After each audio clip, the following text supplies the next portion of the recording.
How's everyone doing? Today I'm going to be talking about movies that you are absolutely 100% without a doubt are fucked. You're not coming out of these alive the second you go in, your fate is sealed. Right, number one is Iron Lung, Markiplier's debut movie. It was a banger. For a beginner actor, I said this in my video yesterday.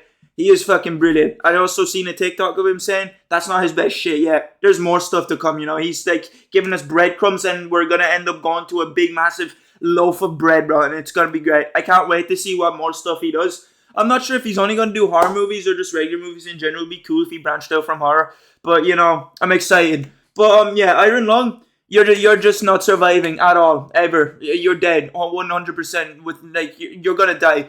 Because like in the premise of Iron Lung is that everything got blinked out of existence by a thing called Quiet Rapture, and you get put in like a metal box. You get sent underneath in like a blood ocean that's on a dead moon, and you're supposed to find like information about what happened. In the movie and in the game, the character dies. He's like they literally weld you shut into the metal box. You only have like a limited amount of oxygen, and that's it. Like they're never gonna let you out. Like once they weld you in, it's like you're just gone. No point in coming out. It's like being put in a box with super glued on. Like you're cooked. Like what are you supposed to do in that situation? The only thing you can do. It's not like the only thing you can do is just, I don't know, spend the last bit of like time you have in that box as much as you can, doing what you want or whatever. But what can you do in a big metal box where there's absolutely fuck all to do? If I was trapped in a metal box, at least let me bring my CD player, some books, maybe my drawing book. If I was actually able to do shit on Iron Lung and knowing that I'm gonna die, I feel like it'd be a much more enjoyable experience because be like I'm getting cut, I'm gonna get imploded, but at least I was able to do some shit. In Iron Lung, you can't do anything except just eat, drink, and work the metal box. So you'll go insane. The character Simon was in there for like, I don't know, a couple of days. He's already losing his mind. He's already starting to hallucinate voices just coming at him, just like telling him random bullshit. I don't know, just cringe memories from school or whatever. So yeah, that's just, you're not surviving that situation. Not to mention, you're just gonna get chomped up. It's not just you and the blood ocean. By the way, it's not like you're just in a giant glass of like red wine. It's just you and that's it. You're in a giant, like, you might as well just be in a giant like shark tank that's full of like blood, because there's other creatures out there and you can't do anything against them. It's not like the Iron Lung has like guns equipped on it. It's not like it has torpedoes you can just fire off and kill a shark or whatever. The only way you can fight back, I wouldn't even know if you'd call it fighting back, is by killing yourself. And yeah, that's how he fight back in the movie, because in the movie he plants a bomb down, and then when a big fish just like manages to snap onto his submarine like a bear trap pretty much, the ship, like the creature's chomping on it like it's a sausage, and the ship just goes boom, and it also destroys the creature. But what if it's a creature that's stronger? What if it's a creature that's able to withstand explosions? What if it's a creature that eats nukes for lunch, dinner, and breakfast, And then you're just completely fucked. Like, at least in the game, he managed to kill the creature. So it's like, you kind of have a tie. You killed yourself, but the threat is also dead. So, there's just nothing you can do. But also, you can drown. The ship, it's a tough boy. It's a really tough cookie to crack. But it does start leaking and all. And once it starts leaking, you can't really do anything, and stuff like fires on it can happen and shit. It's like fires can be quiet at first, so you won't notice. You could burn to death, you could drown. Not sure if this is hallucination or real, but the blood could be acidic, but I feel like that's a hallucination because he did get sprayed, nothing happened to him, and then he did like feel a drop down his head and he got a cut. So yeah, next one is Final Destination. Now, Iron Lung and Final Destination are probably the two worst situations to be in.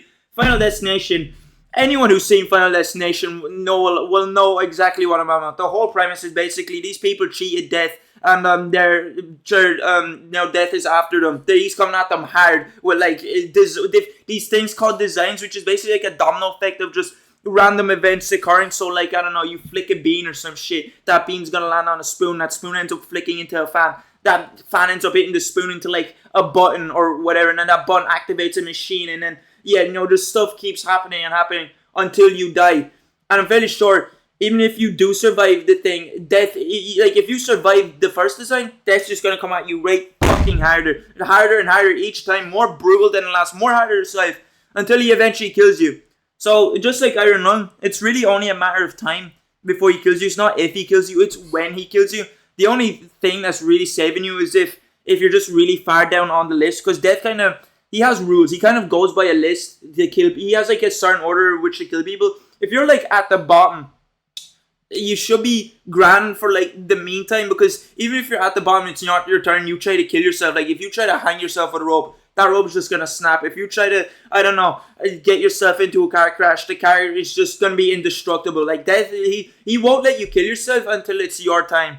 And I think the best thing you can do is just accept it, pretty much, because like at least like if you just die once, that's it. It's all over. You don't have to deal with any more bullshit. You're gone into the afterlife, or you're just gonna be looking at pitch darkness for all eternity, because he will come at you way more brutal if you cheat him. Like Death gets really pissed off when you just don't want to die. Like if you don't die, he'll get mad. Like those premonitions you get him, ignore them. Just leave them on red, leave them undelivered. Pretend like they just don't exist, you know? Just stand in the middle of a road and let a big 4x4 crush you, you know? So next one is It Follows. It Follows damn. These first three are really bad, because It Follows, you actually can't do shit as well. And It Follows, the premise is basically this person, you have like a ghost following you, but they're kind of like Michael Myers, except Michael Myers needs a walking stick and his legs are on the verge of crumbling off, because it's super slow, let me tell you. Like this guy is just going at like a really slow pace. Like probably a toddler could crawl faster than Ghost. And the way that you basically get this ghost is by fucking someone. So basically you're giving someone haunted STDs. Now, there's a way. It's kind of like in that shitty horror movie Truth or Dare, where you have to say truth or dare. If you don't do it, you die. There's a way to kind of, give yourself more time, to buy yourself more time to like prolong your death. But I feel like it'd still just end up coming back to you eventually. You could, if you have the demon, you could just fuck someone and just give it to them. But what if you're just an ugly bastard and you're chopped and you just can't get any pussy or anything? Well, then you're cooked, because you can't. Yeah, you're just not gonna be able to do anything. You know, the most you could really do is just keep on moving, keep on getting away from the demon. The demon will come at you. I'm pretty sure demon will always be slow, but he will come at you no matter what. He will still walk at you without stopping at all. He does not rest. He is locked in. He's like the guy he's like people that just hike to a completely different country on foot. Like those people are insane. Those people are like superhumans. They have the fucking super soldier serum injected. I don't know how they can do that shit, but yeah. You can't just keep moving. You can't just turn into a traveler. Just keep. You could be like homeless people would actually have it the best in this situation, because they don't need to worry about anything. They only need to worry about themselves, and that's it. Like if you're homeless, you should be gone. Just keep on moving. Just keep going to a different spot. But that's just gonna be you for the rest of your life. You're just gonna be traveling forever and ever and ever and ever. You know. So yeah, that kind of sucks, but it's not as bad as Final Destination in Ireland. Now the next one is Predators. Predators. I don't know. Predators, I watched the movie and they literally get dropped off on a different alien planet and they get hunted by these trio of predators that have the insane technology. And you know how predators, if you're a predator fan, you know how predators have this honor code where they'll only kill you if you fight back, or if you're worthy game, pretty much. They won't attack you if you're pregnant, you're sick, you're a minor, you're clearly unable to defend yourself. Basically, if you're just a pregnant, ill minor, you're grand. Yeah, these players don't really give a shit. They kind of look at the honor code, they just kind of scrumple it up in like a piece of paper and just like throw it in the bin. And it's like, yeah, fuck that. We're just doing whatever we want, really much. Because throughout the movie, the predators, they kind of toy with their victims as well. They're able to do this thing with their mask where they're able to mimic voices and all to kind of scare you and all. And they're also kind of cunning. They try to use a dead body to lure the characters in a trap, but then Royce with the big, the gun, he's able to tell it was a trap. So these predators are like insane. These predators are like savages, especially the main dude, the berserker. He has like a golden xenomorph jaw on his mask. He bet up another predator that he had just tied up like Jesus, just crucified and turned him into an anorexic. He wasn't getting fed or anything. He bet up another predator. So it's like he doesn't give a shit about the honor code. Even if you are sick, he'll still kill you. Like you're cooked enough against predators enough as this. At least they still give you a chance. Super predators. Nada. None of that shit is coming for you, bro. Like, even if you do, but like, what if you manage to get off the planet somehow? Well, the only way to get off a planet, unless you have a jetpack or you could just fly like Superman, is to pilot one of the ships and just fly home. But in the movie, Royce literally tried doing this, and the ship just goes boom. It's like the Predator had like a C4 planted on its ship, just like, in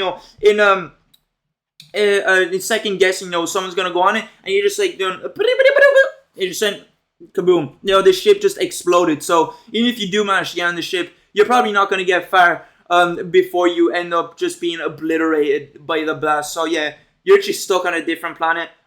Maybe, maybe you could try living on the planet if you do somehow manage to kill all the predators. Like in the movie, there wasn't only one guy surviving against all three of them. There's like a group of people. So if you end up being dropped on the planet with a bunch of group of people and you end up, killing the predators and you end up surviving, then maybe, just maybe, you could just live on the planet and then maybe eventually get off of it. But I'm fairly sure on the planet there's other... I just spat on the screen, bro. Sometimes I'm spitting like a fountain when I'm talking. But I'm fairly sure on the planet there's other aliens about as well that would love to maul you and eat you like a piece of turkey, like in the movie, there's like another alien that the predators capture. It's like sometimes the predators, I guess, just capture aliens and they just forget about them. They just get bored. It's like, you could just go have fun. It's like they have them on a cage. But yeah, kind of shitty situation to be in because you're just trapped on a completely different planet. You're not even on Earth. So yeah, I can't remember what's the next one.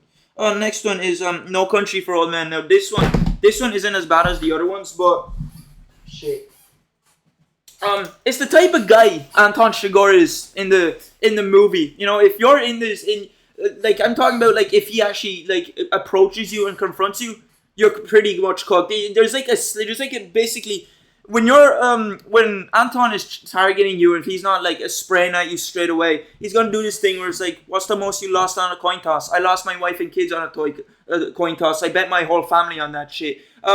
He's gonna get you to call out a coin, and if you get it right, he'll leave you alone. He'll walk away. If you get it wrong, he'll pump you full of lead from his silencer shotgun, which looks like something out of the future. And he is not slimy, or he's not like a rookie when it comes to that shit. He's an experienced hitman who's a psychopath who has no remorse, doesn't feel any emotion. He's literally, as like Zafy described him, the embodiment of like death. If death had like a physical form from Final Destination, it would be this guy, because he kind of just does it with such calculation, with such like, he's pretty much just locked in the whole movie. Like the main character in the movie barely managed to beat him. He had to go hospital. Meanwhile, Anton was just able to fix himself up. Like, it was just a scraped knee. He just fell off a swing set and, needed a plaster. He's able to repair himself.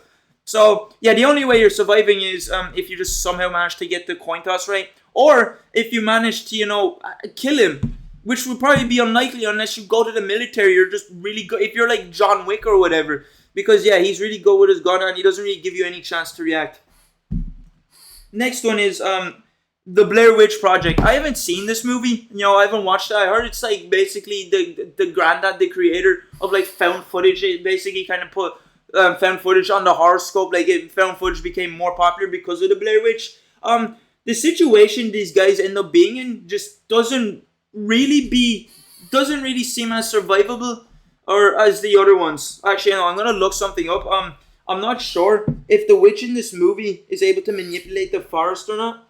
If he can, yeah, you're just 100% cooked. Yeah, she's able to change up the forest however she feels. Like, yeah, you're just 100% cooked. So like in this movie, these college students, they go to the forest, do a documentary, and they end up getting lost. One guy's like, fuck the map, where's the map? We don't need the map. I actually just pissed all over it because that's how little I care about it. And they end up coming across a witch, and I'm pretty sure they just all die. Like, I just don't really see how you're getting out of the forest. The witch seems to have the ability to fuck with your mind, make the forest unlimited if we wanted to. The witch, you're gonna die of like one of three ways. The witch is gonna kill you. You're gonna die of starvation or dehydration, or maybe one of four ways. You end up falling off of a high point and just end up dying from you just fall to your death. Or an animal or whatever in the forest just mauls you to death. I just don't really see how you're surviving it unless you somehow manage to kill a witch. Although I'm not even sure if you can kill the witch in the Blair Witch. You need to do like some ritual or whatever. But if you do kill the witch, then I guess you're grand. But other than that, you're pretty much getting slimed. Next one is The Quiet Place. Now, I have no idea how the characters in The Quiet Place are able to survive. These creatures are so like their hearing is like so good that if you even just do ASMR, they will fucking pinpoint your location and come to eat you up in like a nanosecond. Holy shit, these creatures, they're practically indestructible as well, by the way. They ended up flying from like an asteroid landing or a meteorite landing onto Earth, and they somehow survive the impact of the meteorite. It's like dinosaurs die, but then these guys are just able to, brush it off like someone just gave them a box in the arm. It's crazy how durable and overpowered they are. They're also super strong. They're able to tear through like metal. They have like claws. I'm pretty sure they're able to climb. The only way though, I feel like this, Quiet Place and Predators, maybe Quiet Place actually seems to be, Quiet Place, maybe No Country for Old Men, maybe seem to be the easiest to survive out of all of these. The only weakness they really have, they actually have two weaknesses. Yeah, fuck you. They're really sensitive to sound. So if you just end up playing like some ADHD noise, that noise where it just completely blocks your mind out. It's like some ringing. It's like, so I can't really recognize the noise. It's just like a whistle, but like just really high pitched and just like constantly, constant. If you manage to play a high frequency and get them to, open up their head like a flower, you can just pop them in the skull and, you kill them. That's how you can kill them in the weak spot. Or if you manage to get to an isolated island in the middle of the ocean and there's no death angels near there, you should be grand, just set up a farm to start living on the island, handy dandy, happy days, like, because the creatures in the movie, when they try to swim towards the boat in the second one, their armor is like so durable, so heavy plated and all. They're too heavy for the ocean, so they end up kind of like sinking down to the bottom like a rock, and they have to climb back up to the surface. So it kind of gives me the idea that they're able to drown. So I guess you can survive like that, but Quiet Place definitely does seem to be the worst apocalypse to be in, because if you even make a whisper, if you even just like crack your knuckles, they're coming from you. You have to like know sign language, but like, what if you just don't know sign language? Like, can I write notes to people? Will they be able to hear the scraping of lead on the paper? Like, if I don't know how to do magical gang signs, I can't talk to anyone, and then I'm cooked. I might as well just kill myself. I'm just gonna go insane being alone. Gonna be alone with my thoughts the whole time. So yeah, I already done a video as well where how would you survive these horror movies? I don't know. Would this be a part 2 to that? Because these are movies where you're 100% or nearly 100% not surviving. Those other movies, you'd actually have a chance of fighting back. But anyways, yeah, that was just me going over some movies you're absolutely getting fiddled in. See you later.